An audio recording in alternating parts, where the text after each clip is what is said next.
To be playing Sega Genesis with bros. Now I'm gaming with some folks on the other side the globe. Used to go through a label if you trying to blow. Now people got more. Yes. Let's talk about Impact Wrestling Hard to Kill from January 13th, 2023. The show it had its highs and its lows, but it was an Impact show, which means it was dry as a rice cake. But that doesn't mean that everything on it was bad. In fact, I would argue that there were things on the show that was actually pretty good. Storylines that actually were furthered, and things are okay. Okay, so the pre-show was a bunch of stuff I didn't care about, but Trey Miguel versus Black Taurus for the X Division title. This is how far the X Division title has fallen, that it's now on the pre-show. This match was excellent, and to be quite honest, was my second favorite match of the night after the main event. This match was really good. I mean, Black Taurus, that guy is something special. In terms of being a luchador, he's kind of stocky. He can do the power moves, but he can also do the crisp, high flying moves. Like, he's not going to break out a 450 out of nowhere or anything like that, but he's just really good at his stuff. This match had some really cool spots in it. There was an attempt by Trey Miguel to jump in the ring from outside the ring because the ramp was connected to the ring apron, sort of like how WCW used to be. So he runs down the ramp to jump on the ring ropes and jumped into Black Taurus, who caught him and did a Samoan drop. That was pretty fucking cool. Then there was also a top rope gorilla press slam, and I was like, bro, that gotta be it. No, of course it wasn't, because Trey Miguel he's got the power. He's a bulletproof midget. He's there. The finish came with Trey Miguel getting a hold of a spray paint can and spraying Black Taurus in the eyes, hitting his finisher and pinning him. Match was really good. It's on YouTube. Go out of your way to watch it if you like Impact. You'll really enjoy this. They had a short memorial for Don West. It was really classy. I think it's also on YouTube. I think it was also on the YouTube part of the show. Very classy stuff. The first match of the main card, Bully Ray versus Josh Alexander, Full Metal Mayhem for the Impact World title. So Josh Alexander was jumped before the match, beat bloody, and essentially he has to fight from underneath from that point on. Bully Ray, I think, has been doing very good in this storyline. Has been this whole, it started out with "Can you trust me?" and then it devolved into "I'm Bully Ray. I am who I am. I know what I'm doing. I'm doing whatever it takes to be the Impact World Champion, because that's what I came back to do." And he's just been doing a lot of vile stuff to people. There was an amazing spot in this match where I think Bully Ray was laying on a table outside of the ring. And like I said, the ramp connects to the ring. So Josh Alexander had a ladder that was on the ramp, and he was climbing up the, let's say, right side, I believe it was. He's climbing up the right side. Bully Ray hops off the table and tilts the ladder back. So then Josh Alexander is careening off the near top of the ladder over the top rope into the ring, and I think he landed on some thumbtacks. It was an absolutely insane spot. It was fantastic. I had never seen anything like that before. Very fucking cool. Very fucking cool. They deserve credit for that. Later, Josh Alexander would wrap Bully Ray in chains and then put him in the ankle lock. It was a really good visual because he's being choked and his ankle is being twisted at the same time. Bully Ray has two minions. One of them is John Skyler. The other guy, I have no idea who he is. And they came down to help. They saved Bully Ray in this situation. I'm like, okay, cool. Then Tommy Dreamer comes out there, and Tommy Dreamer, of course, chases off the two underlings. And they tease that Bully Ray and Tommy Dreamer are all on the same page by Bully Ray giving Tommy Dreamer the weapon. At this point, Josh Alexander is handcuffed to the top rope, or he's zip lined to the top rope. Tommy Dreamer maintains that he's a good guy. He tries to attack Bully Ray. He gets beat up, put through a table. Then Bully Ray just starts bashing the bloody head of Josh Alexander with the trash can lid. And the wife of Josh Alexander, Jade, I think her name is Jade Chung or whatever, she runs into the ring and begs Bully Ray to stop. And because he's a sadistic animal, Bully Ray is making this man's wife beg and plead for him not to do it. And he wants her to quit on his behalf. He wants her to quit, make him the world champion. And she's saying no. She's screaming no. And he's like, okay, well, I'm going to have to cave your skull in. So he goes to hit her with the trash can lid, and she hit him in the nuts. That gives her rather, the advantage. She does a sliced bread, or I think it was the acid drop, the old Spike Dudley finish on Bubba Ray. And then she takes her time unzipping Josh Alexander. From that point, the two of them kind of go to work on Bully. She did a little bit, he did a little bit. Ultimately, the finish came with a splash from the top rope, which only got a 2 count. But then the ankle lock was applied afterwards, and Bully Ray tapped out. So the match was bloody, violent. There were some good storyline elements here. Things that they were telling from the very beginning with the Jade Chung angle. That was very good. I don't know if we needed the Tommy Dreamer part or the John Skyler stuff. We probably could have shrunk this match by just cutting those parts out. But I thoroughly thought it's told the right story. Bully Ray cutting corners, having all of the advantages, but ultimately it was his own sadistic nature that cost him the match. If he was more violent, he could have just bashed Jade in the head and moved on. If he, was less violent, he would have stopped. Therefore, he wouldn't have got hit in the nuts. It's like, it's good to be able to show your fan base. Again, character is expressed through actions. So they expressed the Bully Ray's character through his actions, which is the extensive amount of pleading he made Jade do, and then intended to attack her anyway. He was going to do it anyway. The weird thing about this, of course, is now what does Josh Alexander do? Now what does he do? Because this was a really good story that now is over. One thing before we move on, I said before that whoop that trick in Memphis was fun because whoop that trick comes from the movie Hustle and Flow, which was, I think, set in Memphis. I don't know. I haven't seen the movie in a long time.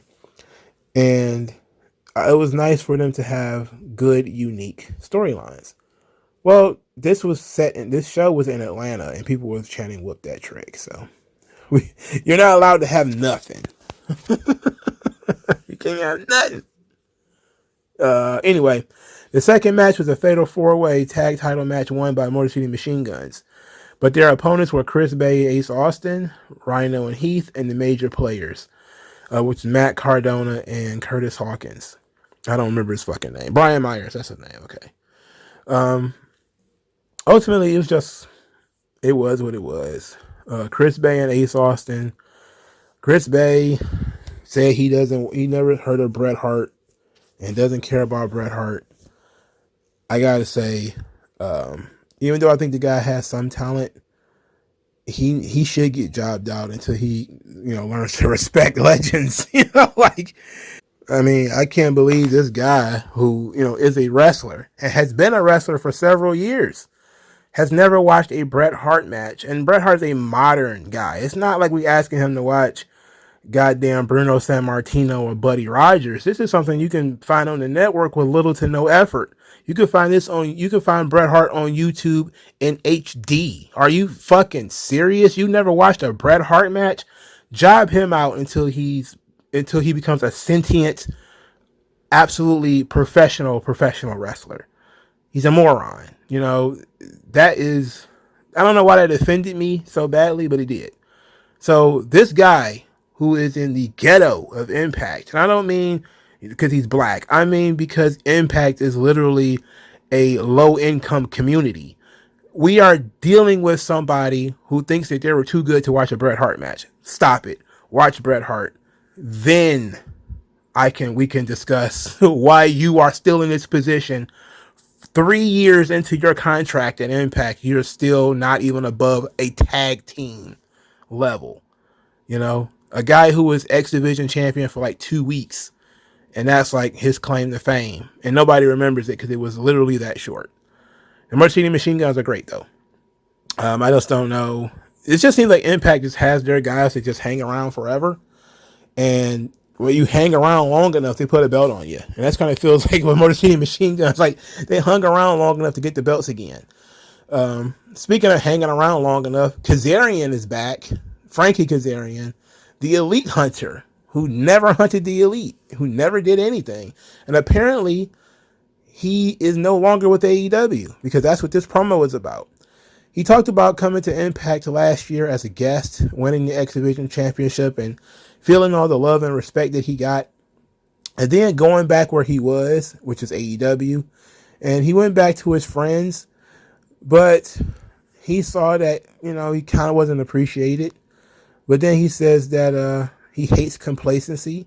So he had a choice but to sit there and keep his mouth shut or to move on. And so he took the opportunity at the end of his contract to come over to Impact. And now he's officially back home on Impact. I'm going to tell you the truth. Kazarian is not like a game changer or anything like that. He's just another good match guy. And he's another Impact old dude who's just going to hang around. Another Rosemary. Another Alex Shelley. He's just going to be on the roster. They were there in 2007 or whatever. They were there in 2011. They're there now. As long as they can wrestle, they're going to hang around Impact. That's fine. That's what Impact is for. Some people are passing through. Some people are about to start pitching a tent. It's not quite the Skid Row of wrestling. Not quite. It's certainly a project, though. It's certainly the projects. That's absolutely true. The third match of the Digital Media Championship, Moose is defeated by Joe Hendry. So Joe Hendry had been making fun of Moose, and the one thing that kind of went low-key viral was his song that he made fun of Moose. It was okay. It wasn't as funny as everybody made it seem. Like when I went and watched it, I was like, oh, it was humorous, but it wasn't like I was rolling around on the floor. I didn't cackle or anything like that. Anyway, Moose kicked Hendry in the crotch to win the match. The funny thing is that Hendry's song always made fun of Moose's dancing. He was pretending to be the Ultimate Warrior and all that kind of stuff. So that was the basis of the video mocking him. So when Moose won the title, he started to do the Eddie Guerrero shoulder shimmy or whatever. So it was pretty funny. Like he was mocking Hendry because he's like, oh yeah, I beat you, cheated and won. So then out of nowhere comes Santino Marella. Now, during the Bully Ray storyline, the most boring son of a bitch in all of Impact, Scott D'Amore, got put through a table by Bully Ray. So he hasn't been around. They needed to replace him. And so they hired a director of authority. And it's Santino Marella, using the name Santino Marella. And he's in character. So he's in the character of Santino Marella. That shit goes to show that nobody cares what happens in Impact because this is blatant intellectual property theft. The voice, the name, they're just doing Santino. It was funny though because he had this badge around his neck like he's out of Shield or NYPD Blue or something like that. He has the badge dangling around his neck. It's really cool. And he's the new authority figure. And he don't like cheaters. So he restarts the match and then Joe Hendry wins. There was a slight negative reaction for Santino for restarting the match. The Moose fans booed him. There wasn't a lot of them, but there was enough of them for me to hear boos. So that was interesting. You bring this guy out to be the authority figure and he's going to take care of everything. And he ends up getting fucking booed. I like Santino though. He in WWE, he was funny. You know, I never stopped telling the story about my girlfriend at the time did not like wrestling, but she loved Santino. She loved the fucking snake thing that he was doing. She loved it. The Cobra. She loved that joint. She wanted the sock puppet and everything. She loved that joint. So if he's going to be bringing his brand of humor to Impact, it ought to be fun again to watch this show. Him and Johnny Swinger on the same show. They got to utilize Johnny Swinger better. But him and Johnny Swinger on the same show could be really fun. All right, the fourth match on the show was a number one contenders fatal four-way match, women's match. Killer Kelly, Deonna Purrazzo, Taylor Wilde, Masha Slamovich. So Masha Slamovich wins. Taylor Wilde is now like some kind of Wiccan princess or whatever, some kind of Wiccan witch. I don't know what's going on with her, but I'm seeing that character a lot lately. A lot of tarot cards and candles and smoke and black everything. I don't know, man. I'm starting to think it's a little overdone. It's too much of it now. Killer Kelly is sexy. And Deonna Purrazzo, I thought she was gone already, but she's still here. At the time, Masha Slamovich, I wrote that she had lost pretty convincingly to Jordan Grace 2 or 3 times before this. So to put her over as the number one contender was kind of weird. I would have thought they would have gave it to Killer Kelly, but because she was the only one I think that hasn't lost to one of the top women already. But I guess they're still waiting on her time. So going with Masha Slamovich was okay. It's not a terrible choice. Masha Slamovich is all right. She gives me Luna Vachon vibes, but she's a more accomplished wrestler, I think, because she's had more opportunities to wrestle, clearly. Steve Maclin defeats Rich Swann in a Falls Count Anywhere match. I don't like Rich Swann. You know that. I want to like Rich Swann, but he's getting big Rhino energy with me. He's just not changing his character. He's the same guy over and over again. He still looks like a slob. It's been 3 years that I've been talking about how he looks like a slob. It's the hair, man. He looks like he sleeps under a bridge. Like, I've seen homeless dudes with locks like that. It's like, bro, do something, please. You're about to be somebody's dad. Get your shit together, please. Unless she's already had the baby, in which case you are somebody's dad. Please get your shit together. The match was Falls Count Anywhere. I don't even remember why they were feuding. Doesn't matter. Steve Maclin won. Let's move on. Jonathan Gresham versus Eddie Edwards. Eddie Edwards' hair was green. It's weird. Jonathan Gresham and it can't do anything but work rate parties. So that's what this was. And my goodness, I wanted to turn the TV off during this match. This match felt like it was so long.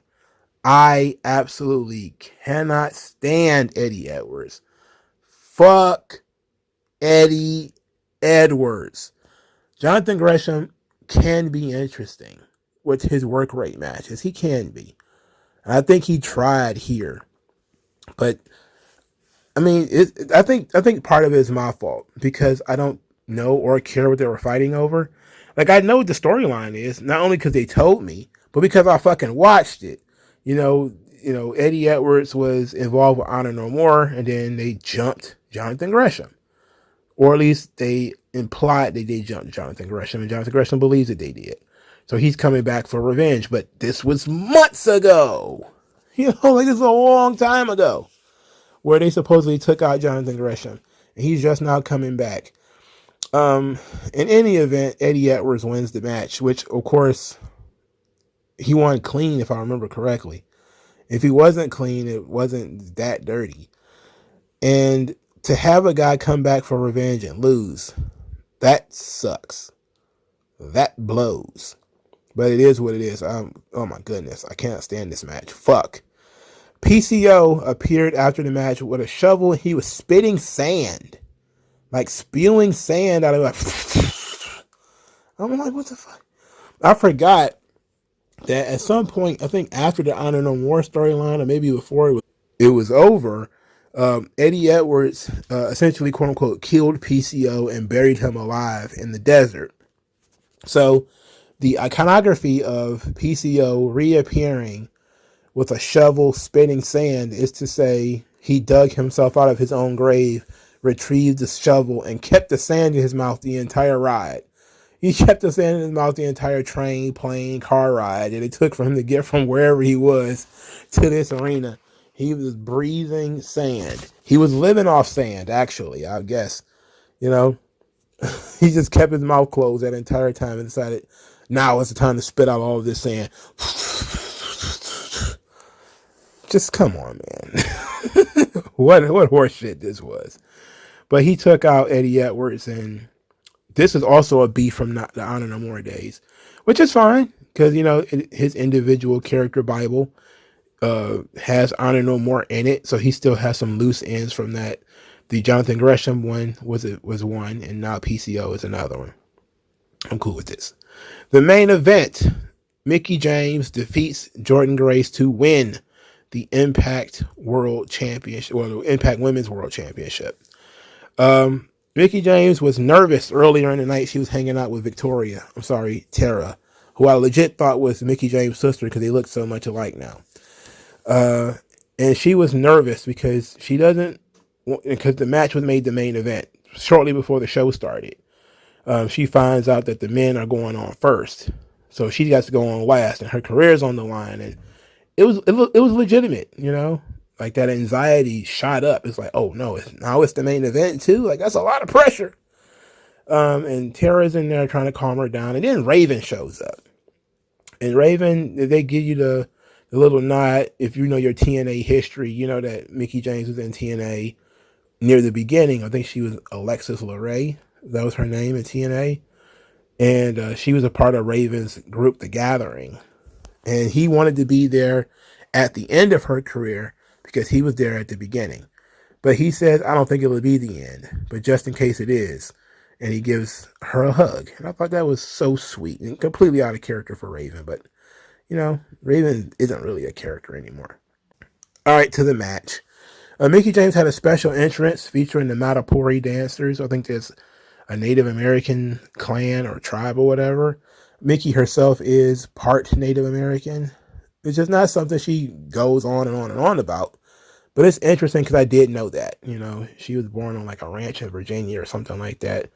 I think she's 50% Native American or whatever. But it's not often she kind of goes full Native American. Even though she kind of always had a little bit of it in there. But Jordynne Grace, she is introduced. She's been champion for 200 plus days. She's one of the longest reigning knockout champions of all time. She's been a dominant champion too from the beginning. And basically they have been treating Jordynne Grace like she's an absolute juggernaut. They've been calling her a juggernaut. And she's like a human cannonball. She has been destroying people, really. And the match starts out that way, with Mickie James unable to really do too much of anything to Jordynne Grace. They had a little spot where Mickie James tries to do a schoolboy roll-up on Jordynne Grace, but Jordynne Grace's legs are too big. So Jordynne Grace just starts dragging her along, you know, so it was nice. Like, Jordynne Grace was looking at that and was like, what? Jordynne Grace is short. She's strong, but she's fucking short. You know, they would have a giant fucking guy on Impact get his ass beat by a small man like Taurus and, you know, Trey Miguel. But then you get a small, stocky woman and she gets treated like she's Andre the fucking Giant. Like, how dare you try to roll me up? I'm going to drag you across the goddamn ring. I'm like, what? In any event, the respect level starts to diminish a little bit where Mickie James was hauled off and smacked Jordynne Grace. Jordynne Grace didn't do too much of anything. She actually kind of no-sold it, and then she got smacked again. And then she got smacked a third time before she ended up replying. So that kind of changed the tempo of the story. It became a little bit more physical at that point. The big move in the match to me was the superplex into the jackhammer, which is absolutely nuts. Jordynne Grace hits a superplex and immediately lifts her again for a jackhammer. That should have been the fucking finish. In the real world, that's a fucking finish. That was fucking awesome. That ruled. In our play fighting world, that was a 2 count because Mickie James was fighting for her career. So she's definitely going to just take a superplex and a jackhammer back to back like that. No problem. The finish came with a tornado DDT counter by Mickie James. And you know what? Mickie winning the title and being the champion is not that big of a deal. But they had really built up this storyline to make it work. And that's really the beauty of it, is you didn't really know going into it that Mickie was going to win. In fact, they built up the story mostly to make you believe that Mickie would lose. They kind of mentally prepared you for Mickie losing, you know, and they showed all of these clips and a lot of that stuff to mentally prepare you for Mickie losing, and then they swerved it and she won.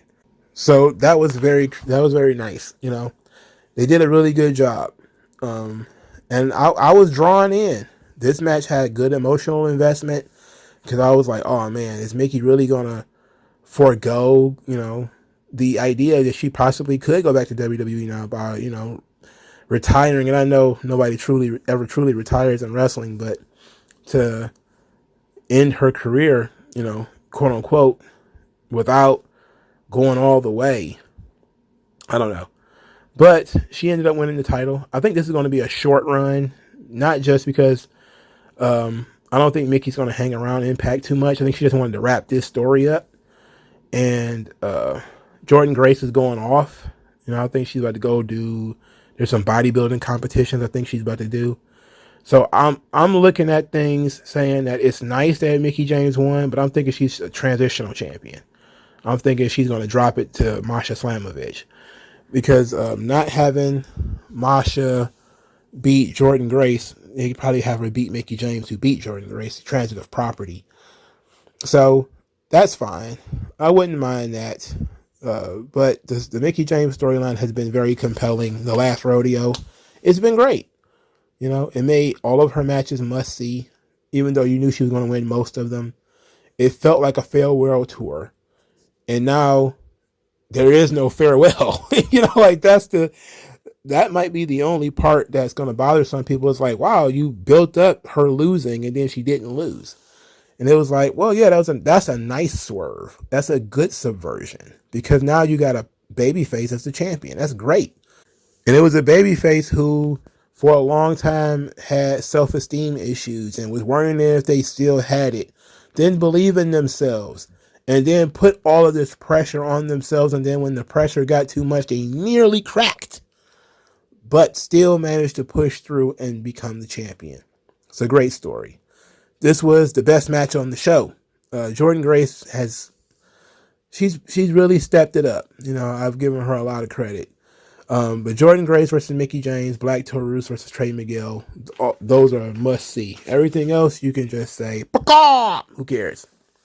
But Impact, hard to kill. Solid enough show. Didn't hate it. Thought those 2 matches were really good. They did some good storytelling stuff on there. Overall, okay show. Not awful. Not worthy of me cussing out anybody in Impact except Chris Bay, who doesn't watch Bret Hart matches. Or what the fuck is wrong with that kid? Get it through your brain. Go watch SummerSlam 92. What the hell's wrong with you? God. Anyway, I'll talk to you guys later. Peace out.